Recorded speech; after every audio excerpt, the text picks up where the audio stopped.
The Pharaohs. Egypt was ruled by kings called pharaohs. Almost all of the pharaohs were men. Only one woman, Hatshepsut, is known for sure to have been pharaoh, although some recent archaeological finds suggest that there may have been more. Pharaohs had control over all parts of life in Egypt. This control was unchallenged during the time of the Old Kingdom, but later pharaohs had to listen more closely to the needs of their nobles. The pharaoh was worshipped as a living god. The people believed that he was descended from Re, the sun god. During his lifetime, the Egyptians believed that the sky god, Horus, entered and lived in the body of the pharaoh, while after his death, the pharaoh would spend the afterlife with Osiris, the god of the underworld. He was regarded so highly that, during his lifetime, no person spoke his name, using instead the word Pharaoh, which means literally great house.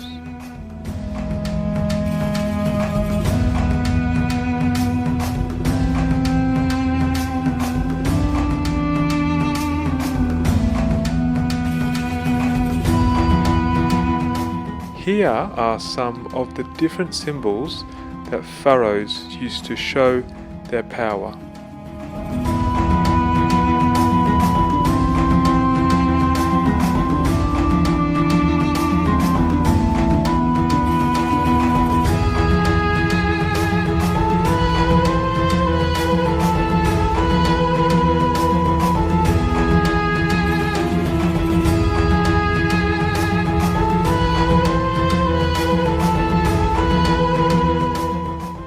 Pharaohs usually came to power through their family connections.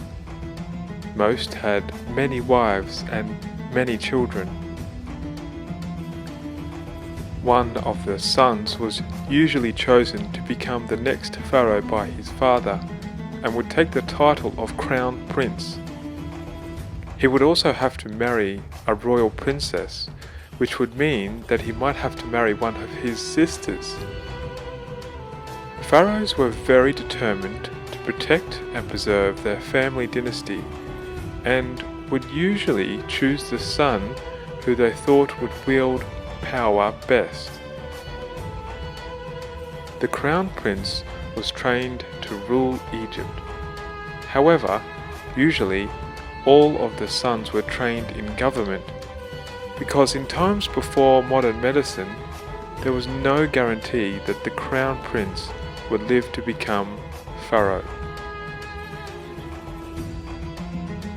The crown prince would also act as the chief general of the army. On the death of his father, after a long series of religious ceremonies, the crown prince would become pharaoh and god.